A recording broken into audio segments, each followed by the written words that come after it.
നമസ്കാരം. Middle east വാർത്തകളിലേക്ക് സ്വാഗതം. ആദ്യം നോക്കാം പ്രധാന വാർത്തകൾ.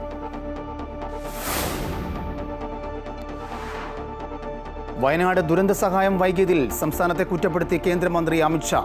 സംസ്ഥാനം വിശദ നിവേദനത്തിൽ 2219 കോടിയുടെ പാക്കേജ് ആവശ്യപ്പെട്ടത് 3.5 മാസത്തിന് ശേഷമെന്നും പ്രിയങ്ക ഗാന്ധിക്ക് മറുപടി. ദുരന്തത്തിന് എത്ര തുക അനുവദിച്ചെന്ന കണക്ക് ഹാജരാക്കാൻ കേന്ദ്ര സർക്കാരിനോട് ഹൈക്കോടതി. SDRF അക്കൗണ്ടന്റ് നാളെ കോടതിയിൽ ഹാജരാകണം. ലോകത്തിലെ ഏറ്റവും ശക്തമായ പാസ്പോർട്ടുള്ള രാജ്യമെന്ന സ്ഥാനം നിലനിർത്തി UAE.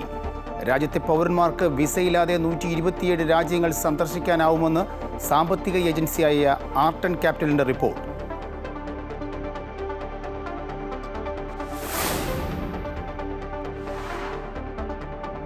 അനധികൃത മാർഗത്തിൽ കുവൈറ്റ് പൗരത്വം നേടിയവരുടെ പൗരത്വം റദ്ദാക്കുന്ന നടപടികൾ തുടരുന്നു. പൗരത്വം റദ്ദാക്കപ്പെട്ടവരുടെ പേരിൽ പ്രവർത്തിക്കുന്ന സ്ഥാപനങ്ങളുടെ ഫയലുകൾ താൽക്കാലികമായി മരവിപ്പിക്കാൻ തീരുമാനം.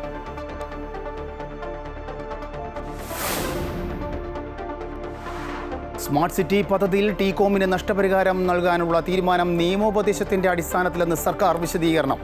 നടപടിയെടുക്കാത്തത് UAE-യുമായി നല്ല ബന്ധം തുടരാൻ എന്നും സർക്കാർ വിശദീകരണം. ടീകോമിന് നഷ്ടപരിഹാരം നൽകാനുള്ള തീരുമാനം ദുരൂഹമെന്ന് VD സതീശൻ.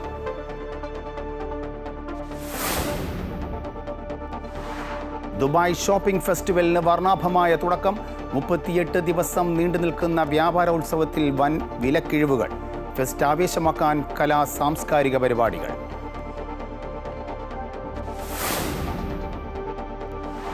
ഓസ്ട്രേലിയക്കെതിരായ 2ാം ക്രിക്കറ്റ് ടെസ്റ്റിൽ ഇന്ത്യക്ക് ബാറ്റിംഗ് തകർച്ച. 1ാം ഇന്നിംഗ്സ് 180 റൺസിന് അവസാനിച്ചു. ഓസ്ട്രേലിയ 1 വിക്കറ്റിന് 86 റൺസ് എന്ന നിലയിൽ. ലോക ചെസ് ചാമ്പ്യൻഷിപ്പിൽ 10ാം മത്സരം നാളെ.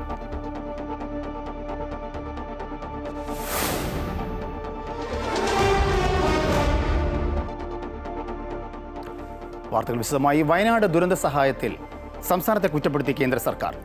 സംസ്ഥാനം വിശദമായ നിവേദനം നൽകിയത് ഏറെ വൈകിയെന്നും 2219 കോടിയുടെ പാക്കേജ് ആവശ്യപ്പെട്ടത് 3.5 മാസത്തിന് ശേഷമാണെന്നും അമിത്ഷാ വ്യക്തമാക്കി. പ്രിയങ്ക ഗാന്ധിക്ക് നൽകിയ മറുപടിയിലാണ് കേന്ദ്രത്തിന്റെ വിശദീകരണം. എന്നാൽ വയനാട് ദുരന്തത്തിന് എത്ര തുക അനുവദിച്ചെന്ന കണക്ക് ഹാജരാക്കാൻ കേന്ദ്ര സർക്കാരിനോട് ഹൈക്കോടതി ആവശ്യപ്പെട്ടു. പ്രിയങ്ക ഗാന്ധി നേരിട്ട് കണ്ട് സമർപ്പിച്ച നിവേദനത്തിനാണ് അമിത്ഷാ മറുപടി നൽകിയത്. സംസ്ഥാനം വിശദമായ നിവേദനം നൽകിയത് നവംബർ 13-നാണെന്നാണ് കേന്ദ്രം വ്യക്തമാക്കുന്നത്. വയനാട് ദുരന്തത്തിൽ റിപ്പോർട്ട് നൽകുന്നതിൽ കേരളം വലിയ താമസം വരുത്തി. പ്രധാനമന്ത്രി ആവശ്യപ്പെട്ടിട്ടും 3.5 മാസം വൈകിച്ചു. ദുരന്ത സമയത്ത് കേരളത്തിന് എല്ലാ സഹായവും നൽകി. നിരന്തരം മുഖ്യമന്ത്രിയുമായി സംസാരിക്കുകയും സേനകളെ നൽകുകയും ചെയ്തു. കേരളത്തിന് ഉചിതമായ സഹായം നൽകുമെന്നും നിവേദനം സെക്രട്ടറിമാരുടെ സമിതി പരിശോധിക്കുകയാണെന്നും അമിത്ഷാ കുറിപ്പിൽ പറയുന്നു. അതേസമയം ദുരന്തത്തെ ഏത് വിഭാഗത്തിൽ പെടുത്തുമെന്നത് സംബന്ധിച്ച് അമിത്ഷായുടെ മറുപടിയിൽ പരാമർശം ഇല്ലെന്നാണ് സൂചന. ദുരന്തങ്ങളെ രാഷ്ട്രീയവൽക്കരിക്കരുതെന്ന് അമിത്ഷായുടെ കുറിപ്പ് എക്സിൽ പങ്കുവെച്ച് പ്രിയങ്ക ഗാന്ധി പറഞ്ഞു. വയനാട്ടിലെ ജനങ്ങൾ സംസ്ഥാന കേന്ദ്ര സർക്കാരുകളെ പ്രതീക്ഷയോടെയാണ് നോക്കുന്നത്. കേന്ദ്രവും സംസ്ഥാനവും മുന്നിട്ടിറങ്ങി വയനാട്ടിലെ ജനങ്ങളോടുള്ള ഉത്തരവാദിത്തം നിറവേറ്റണമെന്നും പ്രിയങ്ക ഗാന്ധി ആവശ്യപ്പെട്ടു. എന്നാൽ മുണ്ടക്കൈ ചുരൽമല ദുരന്തത്തിന് എത്ര തുക അനുവദിച്ചെന്ന കണക്ക് ഹാജരാക്കാൻ കേന്ദ്ര സർക്കാരിനോട് ഹൈക്കോടതി ആവശ്യപ്പെട്ടു. SDRF അക്കൗണ്ട് നാളെ കോടതിയിൽ ഹാജരാക്കണം. സംസ്ഥാനത്തിന് ദുരന്ത നിവാരണ ഫണ്ടിൽ നിന്നും എത്ര തുക ഉപയോഗിക്കാൻ കഴിയുമെന്ന് കൃത്യമായി പറയാൻ നിർദ്ദേശവുമുണ്ട്. കണക്കുകൾ കൃത്യമായി ബോധിപ്പിക്കാനും നിർദ്ദേശം നൽകി. സംസ്ഥാനത്തിന്റെ ദുരന്ത നിവാരണ നിധിയിൽ പണമുണ്ടെന്ന് കേന്ദ്രം കോടതിയെ അറിയിച്ചിരുന്നെങ്കിലും ഇതിൽ വ്യക്തമായ മറുപടി നൽകിയിരുന്നില്ല. ഈ ഘട്ടത്തിലാണ് കേന്ദ്ര സംസ്ഥാന സർക്കാരുകളെ ജസ്റ്റിസ് ജയശങ്കർ നമ്പ്യാർ അധ്യക്ഷനായ ഡിവിഷൻ ബെഞ്ച് വിമർശിച്ചത്. News desk Amrita news. Wayanad ദുരന്തവുമായി ബന്ധപ്പെട്ട് 1201 കോടി രൂപയുടെ നഷ്ടപരിഹാരം കണക്ക് കൊടുത്തിട്ടും കേന്ദ്ര സർക്കാരിൻ്റെ ഭാഗത്തു നിന്നും ഒരു നടപടിയും ഉണ്ടായില്ലെന്ന് മന്ത്രി K. Rajan. Post disaster need assistance സമഗ്രമായി നൽകണം. കേരളം പറഞ്ഞ 3 കാര്യങ്ങളിൽ ഒന്നും നടത്തിയിട്ടില്ല. ദുരന്തത്തെ L3 വിഭാഗത്തിൽപ്പെടുത്തണമെന്നും മന്ത്രി പറഞ്ഞു. നഷ്ടമെത്ര എന്ന ചോദ്യത്തിന് മറുപടിയായി ഇവിടെ സന്ദർശിച്ച IMCTയുടെ മുമ്പാകെ ഇന്റർ മിനിസ്റ്റീരിയൽ സെൻട്രൽ ടീമിൻ്റെ മുമ്പാകെ 1201 കോടി രൂപയുടെ നഷ്ടം കാണിച്ചുകൊണ്ട് നഷ്ടം നടന്നതും ഉണ്ടാകാൻ പോകുന്നതും the cost involved and estimated to be എന്ന തലക്കെട്ടോടുകൂടി ഓരോ ഹെഡിങ്ങും തിരിച്ച് 1201 കോടി രൂപയുടെ നഷ്ടപരിഹാരത്തിൻ്റെ കണക്ക് വളരെ കൃത്യമായി കൊടുത്തിട്ടുണ്ട്. വയനാട് പുനരധിവാസവുമായി ബന്ധപ്പെട്ട് കേന്ദ്രത്തിന്റെ ഭാഗത്തുനിന്നുണ്ടായത് വലിയ അലംഭാവമെന്ന് പ്രതിപക്ഷ നേതാവ് VD സതീശൻ. സംസ്ഥാന സർക്കാരും വയനാടിനെ കൈയൊഴിയുന്നു. വയനാട്ടിൽ സർക്കാരിൻ്റെ നേതൃത്വത്തിൽ പുനരധിവാസ പ്രവർത്തനങ്ങൾ ശരിയായ രീതിയിൽ അല്ല നടക്കുന്നതെന്നും സർക്കാരിനുള്ള പിന്തുണ തുടരണമോ എന്ന കാര്യം ആലോചിക്കുമെന്നും പ്രതിപക്ഷ നേതാവ് പറഞ്ഞു.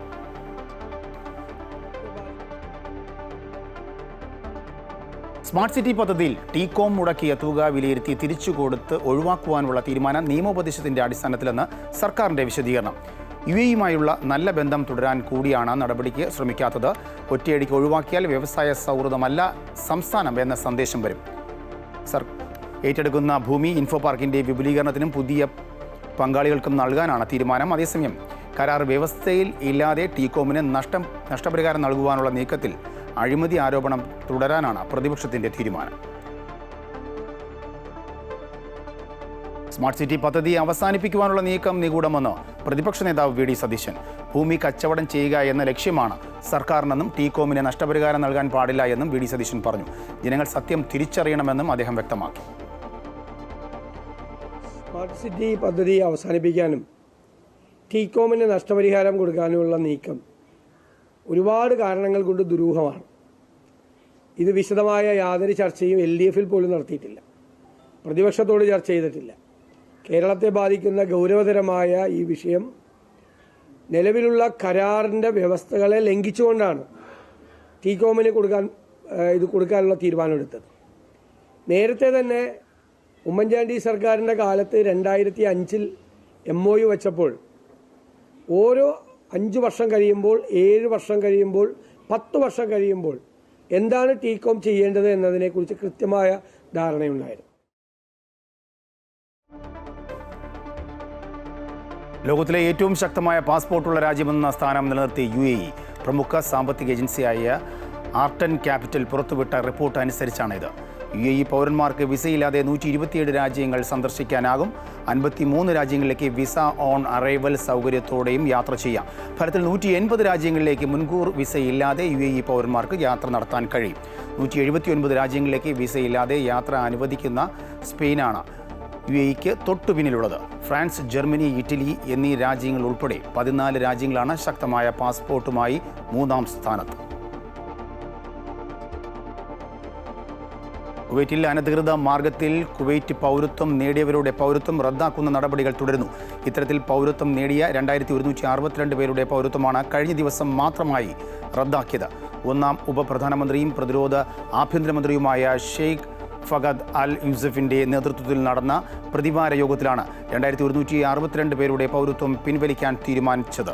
ഇതോടെ കഴിഞ്ഞ 3 മാസത്തിനിടയിൽ കുവൈറ്റി പൗരത്വം നഷ്ടമായവരുടെ എണ്ണം 9132 സമിതിയുടെ പ്രവർത്തനം ആരംഭിച്ചതു മുതൽ ഇത് ആദ്യമായിട്ടാണ് 2000-ലധികം പേരുടെ പൗരത്വം ഒറ്റയടിക്ക് പിൻവലിക്കുന്നത്.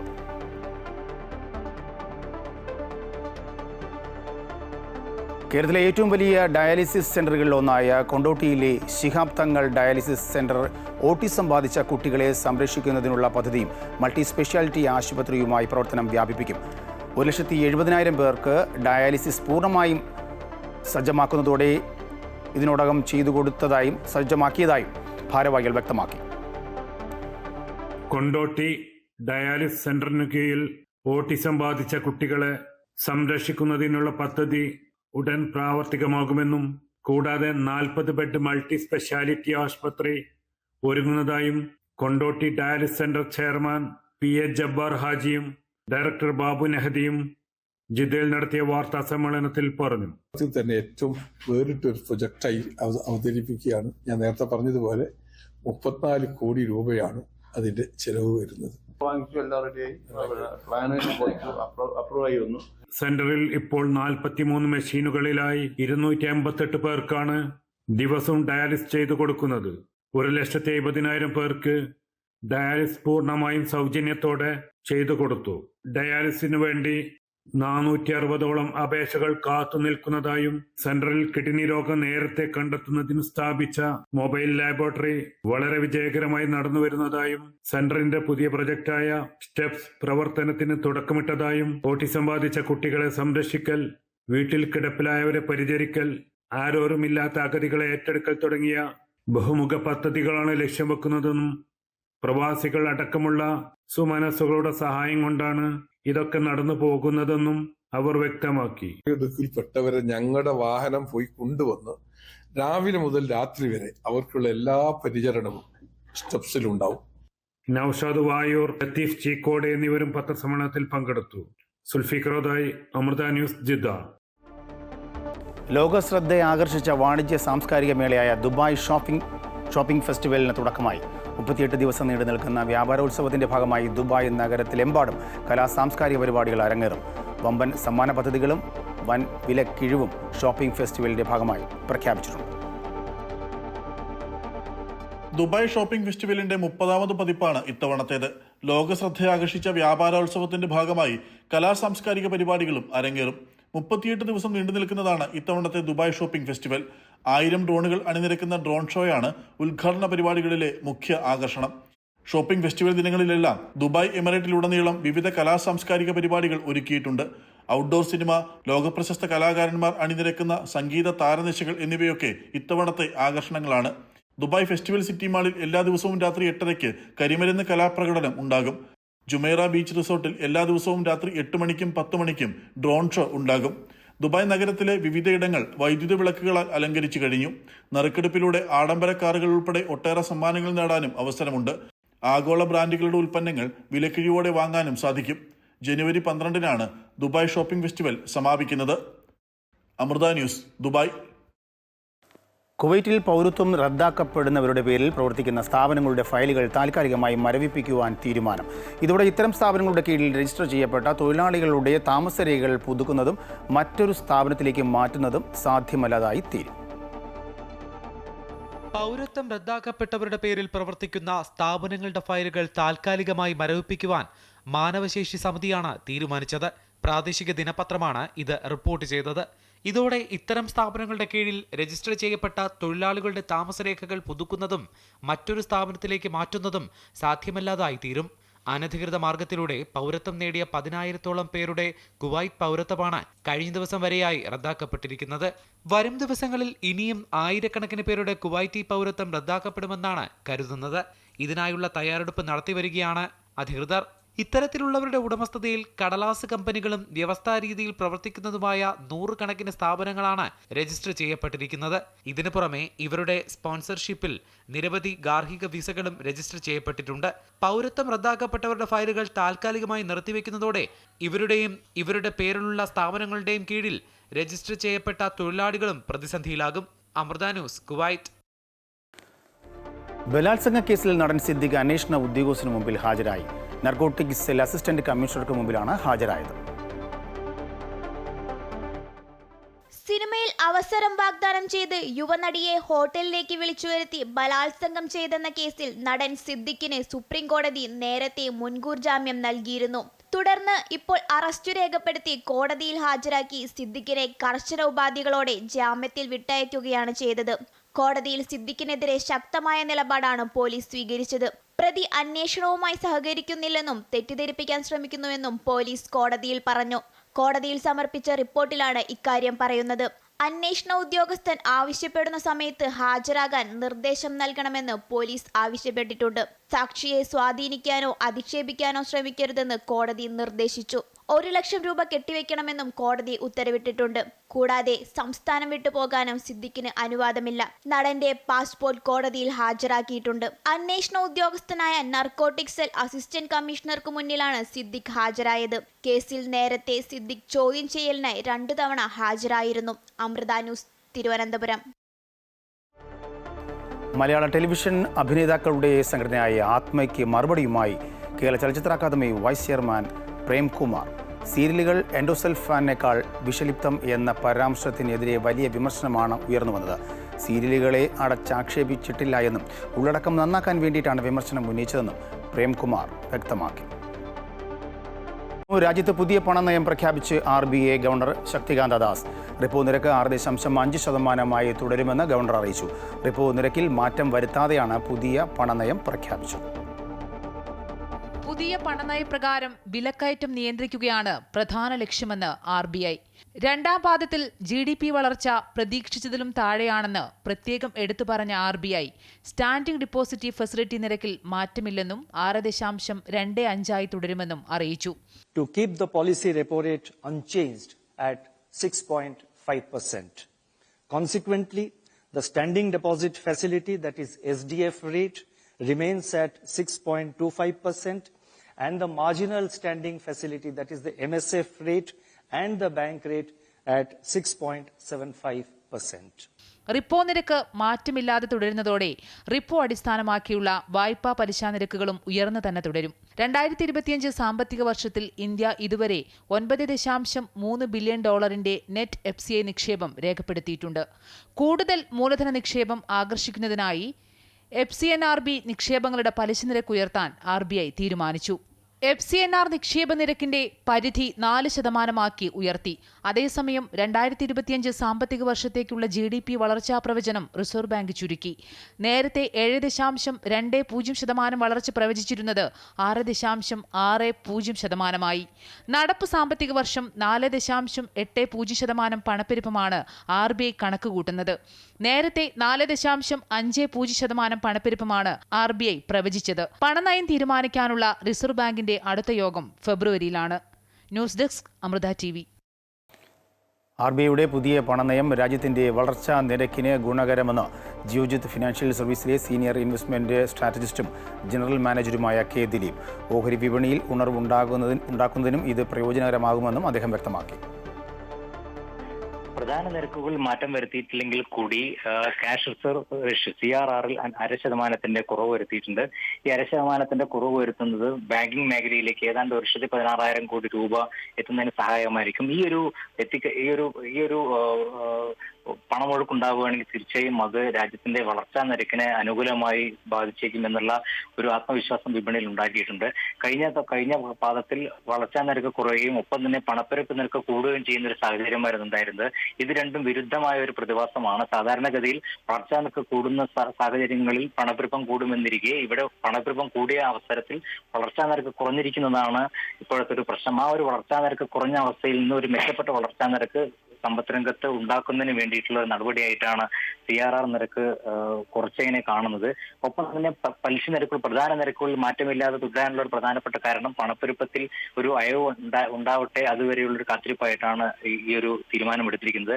എന്തുകൊണ്ടും ഇത് വളർച്ച ഉത്തേജിപ്പിക്കുമെന്നുള്ള കാര്യത്തിൽ സംശയമില്ല. അതിന്റെ ഒരു പ്രതിഫലനം ഓഹരി വിപണിയിലും കാണുന്നുണ്ട്. കഴിഞ്ഞ ദിവസങ്ങളിലെല്ലാം ആ ഒരു പ്രതീക്ഷയിൽ തന്നെയാണ് വിപണിയിൽ മുന്നേറ്റം ഉണ്ടായതും ഇന്നും വിപണിയിൽ നേട്ടത്തിൽ വ്യാപാരം പുരോഗമിക്കുന്നതും ഈ CRR റേഷ്യോയിൽ ഉണ്ടാക്കിയിട്ടുള്ള ഒരു കുറവ് തന്നെയാണ്. 2 ഘട്ടമായിട്ട് ഡിസംബർ 14-നും ഡിസംബർ 28-നും 25 ബേസിസ് പോയിന്റ് പ്രകാരം, അതായത് 0.5% പ്രകാരം കട്ടുണ്ടാവുമെന്ന് തന്നെയാണ് റിസർവ് ബാങ്ക് പ്രഖ്യാപിച്ചിരിക്കുന്നത്.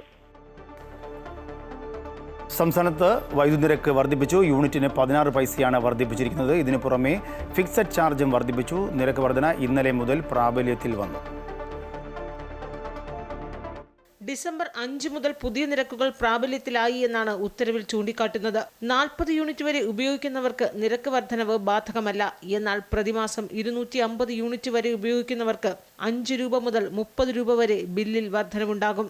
250 യൂണിറ്റിന് മുകളിൽ ഉപയോഗിക്കുന്നവർക്കാകട്ടെ 40 മുതൽ 50 രൂപ വരെയും വർധനമുണ്ടാകും. യൂണിറ്റ് നിരക്ക് കൂട്ടിയതിനു പുറമെ ഫിക്സഡ് ചാർജും വർദ്ധിപ്പിച്ചിട്ടുണ്ട്.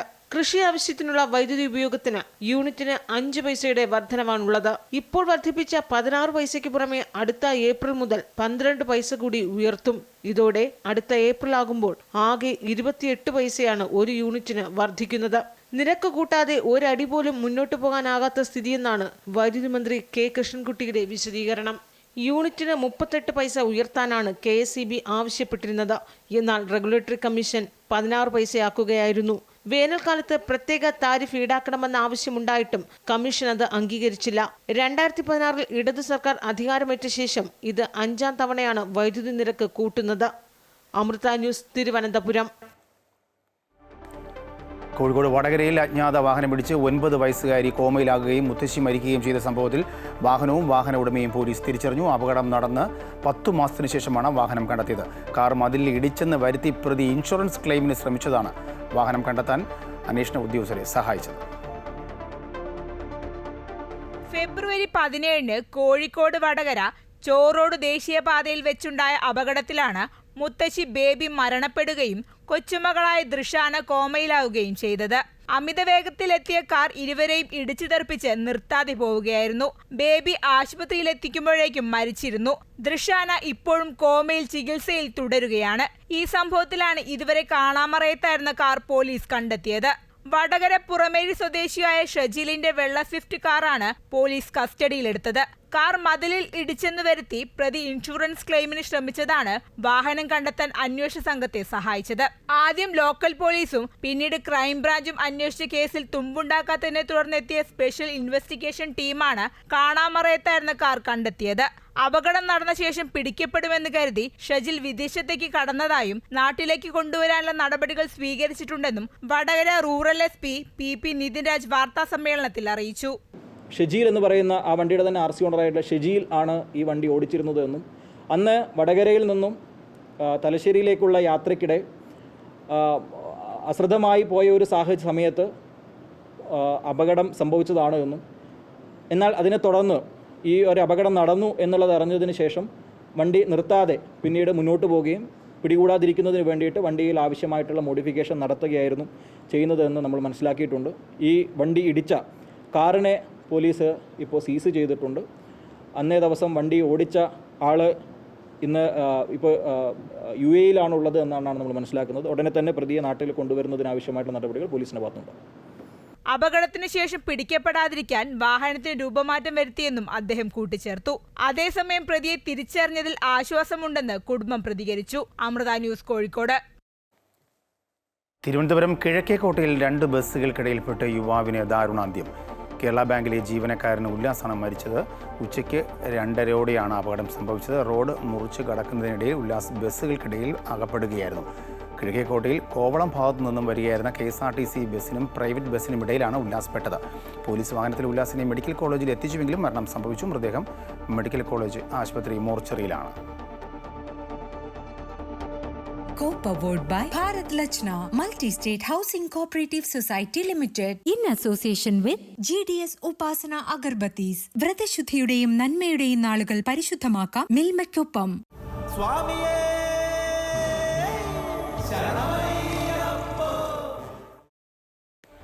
ശബരിമല VIP ദർശനത്തിലെ ഹൈക്കോടതി പരാമർശത്തിൽ അന്വേഷണം തുടങ്ങിയ തിരുവിതാംകൂർ ദേവസ്വം ബോർഡ്. സന്നിധാനത്ത് നടൻ ദിലീപിന് VIP പരിഗണന കിട്ടിയോ എന്നതിൽ ബോർഡ് ആഭ്യന്തര അന്വേഷണം ആരംഭിച്ചു. ദേവസ്വം വിജിലൻസ് XPക്കാണ് അന്വേഷണ ചുമതല. കോടതി ആവശ്യപ്പെട്ട CCTV ദൃശ്യങ്ങൾ ദേവസ്വം ബോർഡ് കൈമാറും. കഴിഞ്ഞ ദിവസമാണ് നടൻ ദിലീപ് ദർശനത്തിനായി ശബരിമലയിൽ എത്തിയത്.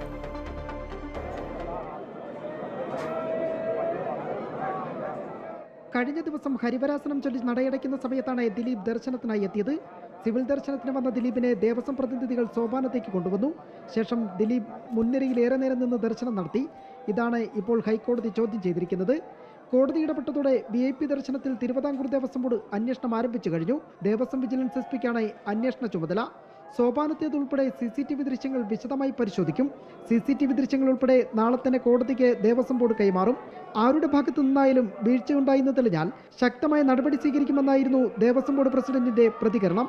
അങ്ങനെ എന്തെങ്കിലും സംഭവിച്ചിട്ടുണ്ടെങ്കിൽ പിന്നെ കുറ്റക്കാർക്ക് കർശനമായ നടപടി എടുക്കും. പൊതുവായി തീരുമാനമാണ്. 10 ഇറങ്ങി വരുന്ന പിന്നെ നേരെ ഓപ്പോസിറ്റ് ഡയറക്ഷനിൽ കയറ്റി നിർത്തരുത് എന്നുള്ളത് തീരുമാനമാണ്. അത് അങ്ങനെ എന്തെങ്കിലും ചെയ്തിട്ടുണ്ടെങ്കിൽ പിന്നെ നമുക്ക് കുറ്റക്കാർക്കെതിരെ നടപടിയെടുക്കും. അതേസമയം ദിലീപിന് പുറമെ ജുഡീഷ്യറിയിലെ പ്രമുഖരും ഇതേ ദിവസം സന്നിധാനത്തുണ്ടായിരുന്നു. ഇവർ ദീപാരാധന സമയത്തും ഹരിവരാസനം ചൊല്ലി നടയടയ്ക്കുന്ന സമയത്തും ശ്രീകോവിലിന് മുന്നിൽ തന്നെയുണ്ടായിരുന്നു. ഇക്കാര്യങ്ങൾ കൂടി ഹൈക്കോടതിയെ ധരിപ്പിക്കാനാണ് ദേവസ്വം ബോർഡിന്റെ നീക്കം. ഈ മണ്ഡലകാലത്ത് തടസ്സങ്ങളില്ലാതെ സുഖമായി ദർശനം നടത്തി തീർത്ഥാടകർ മടങ്ങുന്നുവെന്ന റിപ്പോർട്ടുകൾ പുറത്തുവരുന്നതിനിടെയാണ് ഹൈക്കോടതിയുടെ ഭാഗത്തു നിന്നും VIP ദർശനത്തെ ചൊല്ലി വിമർശനമുണ്ടായിരിക്കുന്നത്. Amrita news, Sannidhanam. Virtual queue booking എടുത്തിട്ടും ശബരിമലയിൽ എത്താത്തവരുടെ എണ്ണം വർദ്ധിക്കുന്നു. പ്രതിദിനം 20,000-ത്തിലധികം തീർത്ഥാടകർ ബുക്കിംഗ് റദ്ദാക്കാതെ വരാതിരിക്കുന്നത് മൂലം മറ്റ് തീർത്ഥാടകരുടെ അവസരം നഷ്ടപ്പെടുത്തുന്നു. ഇതോടെ സ്പോട്ട് ബുക്കിംഗ് നടത്തി എത്തുന്നവരുടെ എണ്ണം 10,000-ന് മുകളിലായി. ദിനംപ്രതിയുള്ള വെർച്വൽ ക്യൂ ബുക്കിങ്ങിന് 70,000 പേർക്കാണ് അവസരം. നേരത്തെ തന്നെ ബുക്കിംഗ് പൂർത്തിയായിരുന്നു. എന്നാൽ ബുക്കിംഗ് എടുത്തവർ ഇത് റദ്ദാക്കാതെ യാത്രയിൽ നിന്ന് പിന്മാറുന്നത് ശബരിമലയിലേക്ക് എത്താനിരിക്കുന്ന മറ്റ് തീർത്ഥാടകരുടെ അവസരം കൂടിയാണ് നഷ്ടപ്പെടുത്തുന്നത്.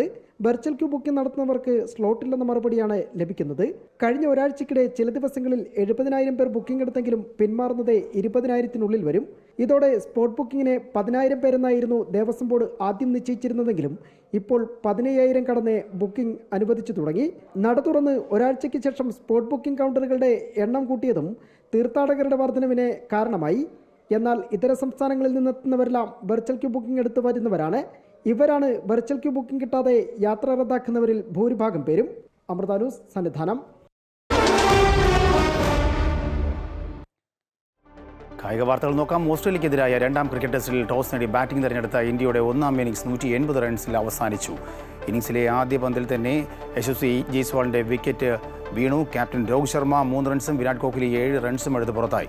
നിതീഷ് കുമാർ റെഡ്ഡി 42 റൺസും KL രാഹുൽ 37 റൺസും ശുഭ്മാൻ ഗിൽ 31 റൺസും എടുത്തു. മറുപടി ബാറ്റിംഗിൽ ഒന്നാം ദിവസം കളി അവസാനിച്ചപ്പോൾ ഓസീസ് 1 വിക്കറ്റ് നഷ്ടത്തിൽ 86 റൺസ് എന്ന നിലയിലാണ്.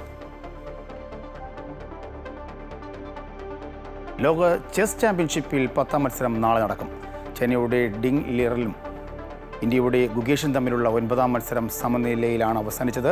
54 നീക്കങ്ങൾക്കൊടുവിലാണ് സമനില വഴങ്ങിയത്. ഇരുവരും 4.5 പോയിന്റുകൾ വീതം നേടി ഒപ്പത്തിനൊപ്പമാണ്. 14 ഗെയിമുകളിലുള്ള ലോക ചാമ്പ്യൻഷിപ്പിൽ ആദ്യം 7.5 പോയിന്റ് നേടുന്നവരാണ് വിജയിക്കുക. ഇതോടുകൂടി വാർത്താ ബുള്ളറ്റിൻ പൂർണ്ണമാകുന്നു. നമസ്കാരം.